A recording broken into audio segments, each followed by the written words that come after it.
Land విషయంలో గుండమ్మ అనే మహిళని అతి దారుణంగా ట్రాక్టర్తో గుద్ది చంపడం జరిగింది.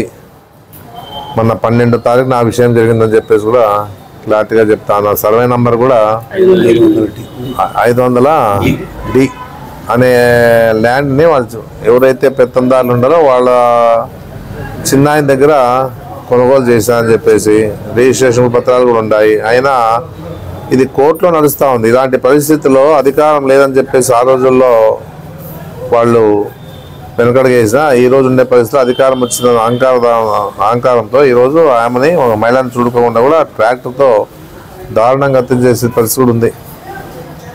మళ్ళీ ఈరోజు మన ప్రభుత్వం ఉన్నంత వరకు ఎక్కడా కూడా ఇలాంటి సంఘటనలు జరగలే.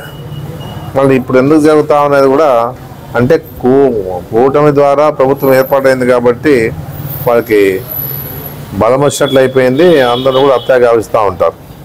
ఆ విధంగా చేసి ఒక మహిళను దారుణంగా చంపిన పరిస్థితిలో మన పార్టీ నాయకురాలు గుండమ్మ, అదే కాకుండా జగన్మోహన్ రెడ్డి గారి దృష్టి కూడా తీసుకుపోయిన తర్వాత వాళ్ళు కూడా ఎంక్వైరీ చేసి దాని ద్వారా ఆ కుటుంబానికి ఆదుకోవాలని చెప్పిన తర్వాత మన జగన్మోహన్ రెడ్డి కూడా RTGS ద్వారా కూడా 5 లక్షల రూపాయల అకౌంట్లో వేయించిన పరిస్థితి కూడా ఉంది నిన్ననే అని చెప్పేసి కూడా నేను చెప్పడం జరుగుతూ ఉంది.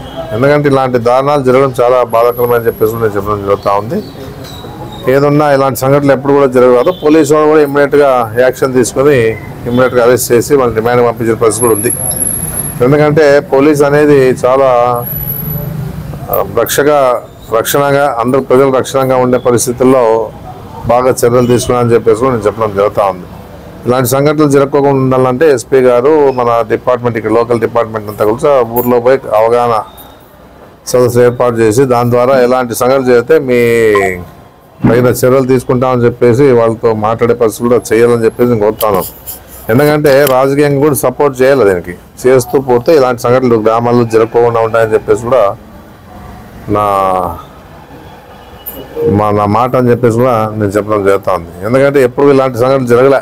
ఏ విధంగా కూడా అలాంటి సంఘటనలు జరిగిన పరిస్థితిలో ఈరోజు జరిగినాయంటే అధికారం వచ్చిందని అధికార దాహం అని చెప్పేసి నేను చెప్పడం జరుగుతూ ఉంది. అదే కాకుండా ఈ విషయంలో మన పాపసాత్ కూడా చెప్తా ఉంటాడు, స్వేచ్ఛ ఇచ్చినాం చాలాసార్లు విన్నాను నేను.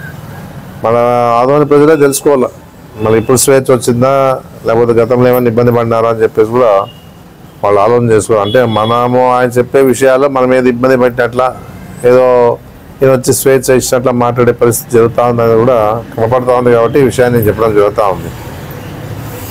ఏదన్నా ఇక ముందైనా ఇలాంటి సంఘటనలు జరుపుకోకుండా మన లా అండ్ ఆర్డర్ బాగా పనిచేయాలని చెప్పేసి మాత్రం నేను కోరుతా ఉన్నాను. ఏదైనా కుటుంబానికి ఇప్పుడు చూడు ఈ పిల్లలు గుండమ్మ కొడుకు కిషోరు మరిది ఇద్దరు కూడా రవి కూడా వచ్చినారు. ఎందుకంటే తల్లి అనేది పోయిన తర్వాత కుటుంబాన్ని పోషించాలంటే లేకపోతే కుటుంబాన్ని కంట్రోల్ చేయాలన్నా కూడా మహిళ ఉండాలి. అంటే ఇంకా పిల్లోడు వెళ్ళదు ఏం తెలీదు. ఇలాంటి పరిస్థితుల్లో ఆమె లేని బాధ వాళ్ళు కనపడతా ఉందని చెప్పేసి కూడా నేను చెప్పడం జరుగుతూ ఉంది. అంతే గతంలో కూడా చెప్పిన పెత్తందారులు పేదోళ్ళకి ఎలక్షన్లో కూడా చెప్పడం జరుగుతాం. పెత్తందారులకి పేదోళ్ళకే పోటీ ఇదని చెప్పేసి ఎలక్షన్ చెప్పేసి ఇవన్నీ కూడా చెప్పడం జరిగింది. ఎందుకంటే ఇలాంటివన్నీ కూడా ఎక్కడ చూస్తున్నాం దారుణాలు చూస్తున్నాం. రాష్ట్రంలో ఎక్కడ చూసామో దాదాపు 36 మంది చనిపోవడం అయితేనేమో 36 మంది ఆత్మహత్యలు చేసుకోవడం అయితేనేమో ఇంకా 1000 దాదాపుగా 1100 మంది మీద దాడి చేసి ప్రాపర్టీని అంతా ధ్వంసం చేసే విషయాన్ని కూడా చూస్తాం. ఎంత అరాచకంగా ఈరోజు ఈ రాష్ట్రంలో పరిపాలన నడుస్తూ ఉందని చెప్పేసి మనం చూస్తూ ఉన్నాం. అందుకే ఎంత బాధాకరమైన విషయం అంటే మనం బాగుండేది కాదు, మన కుటుంబాలు బాగుండేది కాదు, ప్రతి కుటుంబాలు కూడా బాగుండాలని చెప్పేసే ఉద్దేశమే నేను చెప్పడం జరుగుతాను. ఇలాంటి సంఘటనలు ఏది చేసినా అప్పట్లో మేము తగు చర్యలు తీసుకునేవాళ్ళం. అలాంటి సంఘటనలు జరగకుండా చూసుకునే బాధ్యత మాది కూడా ఉంటుంది. కాబట్టి ఆ విధంగా ఆ రోజు జగన్మోహన్ రెడ్డి పరిపాలనలో కానీ మా ఇక్కడ ఉన్నటువంటి నా నియోజకవర్గం కానీ అందరికి కూడా డిపార్ట్మెంట్కి బాగా స్ట్రిక్ట్గా ఇన్స్ట్రక్షన్స్ ఇచ్చి ఎలాంటి సంఘటనలు జరగకుండా ఎవరు తప్పు చేసినా ఏ పార్టీ వాడు తప్పు చేసినా మన పార్టీ వాడని కాకుండా ఏ పార్టీ వాడు తప్పు చేసినా కూడా మీ పని మీరు పాటించాలని చెప్పేసి చెప్పడం జరుగుతుంది. ఎందుకంటే చట్టం అనేది మన చేతిలో తీసుకునే పరిస్థితి లేదు. చట్టం ఏ విధంగా మీరు కాపాడుతారో అనేది కూడా చెప్పి ఆ రోజులో ప్రతి వారిని మా పార్టీలకు అతీతంగా పనిచేసే పరిస్థితి కూడా ఉందని చెప్పేసి కూడా నేను చెప్పడం జరుగుతూ ఉంది. అందుకే ఏదన్నా ఈరోజు జగన్మోహన్ రెడ్డి మానవత్వం చాటుకున్నాడు, ఏదన్నా కుటుంబాన్ని ఆదుకున్నాడు.